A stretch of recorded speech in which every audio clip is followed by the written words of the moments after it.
तेलंगाना वक्फ board के chairman की हैसियत से अजमतुल्लाह हुसैनी ने आज अपने ओहदे का जायजा हासिल कर लिया। इस मौके पर नामपल्ली हज हाउस में कांग्रेस कायदीन और कारकुनों के अलावा अजमतुल्लाह हुसैनी के चाहने वालों की कसीर तादाद मौजूद थी। इन तमाम ने चेयरमैन को मुबारकबाद पेश की और गुलपोशी व शॉलपोशी भी की, जिनमें काबिल जिक्र डिप्टी चीफ मिनिस्टर भट्टी विक्रमार्का, कांग्रेस अरकान मुखन्ना जी विनोद, महेश कुमार गौड़, राजेंद्र रेड्डी, हुकूमत के मुशीर मोहम्मद अली शब्बीर, कांग्रेस कायदीन मकसूद अहमद, वाजिद हुसैन, जाकिर, जैनुल आबिदीन, मोहम्मद इम्तियाज़ के अलावा दीगर भी मौजूद थे।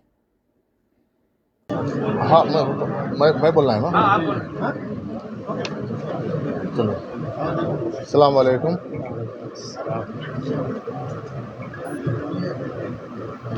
पिछले हफ्ते 16 तारीख को वक्फ बोर्ड के मोअज़्ज़िज़ अराकीन के जानिब से मुझे वक्फ बोर्ड का चेयरमैन मुंतखब करने के बाद आज मैं पूरी तरीक़े से आज वक्फ बोर्ड की चेयरमैन के हैसियत से अपना जायज़ा ले रहा हूँ। मुझे मुंतखब करने के लिए तमाम वक्फ बोर्ड के मोअज़्ज़िज़ अराकीन का मैं तहे दिल से शुक्रिया अदा करता हूँ और मेरे पिछले 25 साल की सियासी जो मेरा सफ़र रहा उसको मद्देनज़र रखते हुए जो एक मिल्लत की कौम की खिदमत के लिए मुझे बहुत भारी ज़िम्मेदारी मेरे कांधों पे रखे हैं, मुझ पे जो भरोसा करके, उसके लिए मैं हमारे कायद मोहतरमा सोनिया गांधी जी का, मल्लिकार्जुन खड़गे जी का, राहुल गांधी जी का, प्रियंका गांधी जी का, केसी वेणुगोपाल जी का, हमारे इंचार्ज दीपा दास मुंशी जी का मैं शुक्रिया अदा करता हूं। उसके साथ साथ बहुत ख़ास तौर पर हमारे हरदिल अज़ीज़ वज़ीर आला जनाब रेवंत रेड्डी साहब का और नायब वज़ीर आला भट्टी विक्रमार्का साहब का, उसके साथ साथ तमाम वज़रा का मैं तहे दिल से शुक्रिया अदा करता हूं, जो मुझ पे ये ज़िम्मेदारी, मैं समझता हूं ये मेरे लिए ओहदा नहीं है, एक ज़िम्मेदारी समझ के मैं काम करूंगा इंशाअल्लाह। और मेरा जो काम का जो टाइम है, पीरियड है, तमाम बोर्ड के मेंबरान को कॉन्फिडेंस में लेते हुए हुकूमत के जो काम है उसको कैसे आगे बढ़ाना है वो मेरा प्रायोरिटी रहेगा। उसके साथ साथ ख़ास तौर पे जहाँ तक वक्फ बोर्ड का सवाल है, मैं और हमारे बोर्ड, तमाम बोर्ड के मेंबरान का हमारे 4 चीज़ बहुत अहम हमारे तरजीहात में से रहेंगे। जो वक्फ बोर्ड के जो ज़मीनात पे जो कब्ज़े हुए हैं उसको हम किस तरीक़े से बचाएं, वापस लाएं, वो एक हमारी अहम एक तरजीहात में से एक है। दूसरी, जो हमारे लीगल जो हमारा बैटल है, जो कोर्ट में चल रहे हैं, तरह तरह के जो हडल्स है, उसको कैसे हम आसानी से उसको हल करके उसको वक्फ बोर्ड की जायदाद को वापस हम लें, वो एक अहम मुद्दा है। और तीसरा अहम मुद्दा जो है कि वक्फ बोर्ड की आमदनी को किस तरीके से उसको बढ़ाया जाए, क्योंकि ये एक हमारे मिल्लत का असासा है। जो हमारे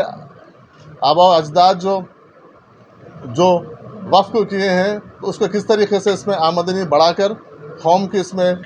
वो कौम के लिए उसके लिए यूटिलाइज़ करें। और चौथा अहम ये है कि हम ऐसे कुछ कहना, हमारा बोर्ड का ये मुत्तफ़िक़ा एक सोच थी कि ऐसे कुछ इक़दामात और ऐसे कुछ फलाह बहबूदी काम करें जिससे आने वाली नस्लों को फ़ायदा हो। ये हमारे 4 अहम काम की तरफ हम ज़्यादा तवज्जो देंगे और वक्फ बोर्ड में बिल्कुल साफ़ सुथरा काम करने की कोशिश करेंगे। पिछली हुकूमतें थे, पिछले चेयरमैन थे, उनके जो भी अच्छे काम हैं हम उसको आगे बढ़ाएंगे और जहाँ जहाँ पर भी गलतियाँ हुए उसको किस तरीके से सुधार किया जाना चाहिए, उसको एक्शन लेना चाहिए। हम कहीं पर भी किसी लेवल पे भी पीछे नहीं हटेंगे, ना हम किसी से डरेंगे, ये हमारा है। और उसके साथ साथ जो कांग्रेस पार्टी का जो 6 गारंटी का स्कीम है,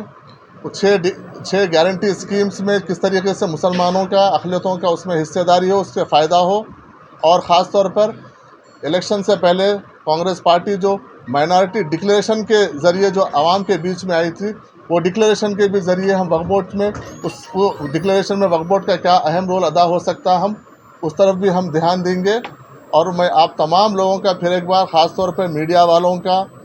और मेरे जितने भी NSY यूथ कांग्रेस हमारे सीनियर कायदीन हैं, उन सब का मैं शुक्रिया अदा करता हूं जो मेरे सियासी सफ़र में मेरे साथ थे, आज भी मेरे साथ है। और इंशाल्लाह उम्मीद करता हूं कि आगे भी आप लोग के मेरे साथ ताउन रहेगा, मेरे साथ दुआएं रहेंगी और हर कदम पे आप लोग की मेरे साथ आप खांदे से खांदा मिला के, क्योंकि ये एक बहुत बड़ी जिम्मेदारी है। आप लोग के बगैर मैं इसको मैं कर नहीं पाऊँगा, आप सबका मुझे साथ होना चाहिए। और ख़ास तौर पर मैं हमारे वारंगल वेस्ट के MLA मेरे बड़े भाई, पिछले 20 साल से हमारी एक दोस्ती रिलेशन है, भाई का रिश्ता है हमारा, राजेंद्र रेड्डी साहब भी ख़ास तौर पे मेरे लिए आए हैं, उनका भी शुक्रिया अदा करूंगा। और तमाम लोगों का मैं तहे दिल से शुक्रिया अदा करूंगा और उम्मीद करूंगा कि ख़ास तौर पे CO साहब का भी अगले आने वाले दिनों में कोऑपरेशन रहेगा, स्टाफ का कोऑपरेशन रहेगा और हम बैठेंगे, बात करेंगे। अगले 2-3 दिन हम डिपार्टमेंट वाइज रिव्यू करेंगे, किस तरीके से आमदनी को लेके, कोर्ट के केसेस को लेके, जायदाद को जो कब्ज़े हो गए उसको लेके, जो बची हुई है उसको बचाने को लेके हम रिव्यू करेंगे, डिस्कस करेंगे। और इंशाल्लाह एक पॉजिटिव सोच से रेवंत रेड्डी साहब की हुकूमत में, राहुल गांधी जी की, खरगे साहब की लीडरशिप में हम किस तरीके से एक फ्रेंडली हुकूमत और अक़लियती दोस्त हुकूमत के तौर पर हम उसको प्रैक्टिकली प्रूफ करने की हम कोशिश करेंगे। आप लोग तमाम लोग आए, बहुत बहुत शुक्रिया।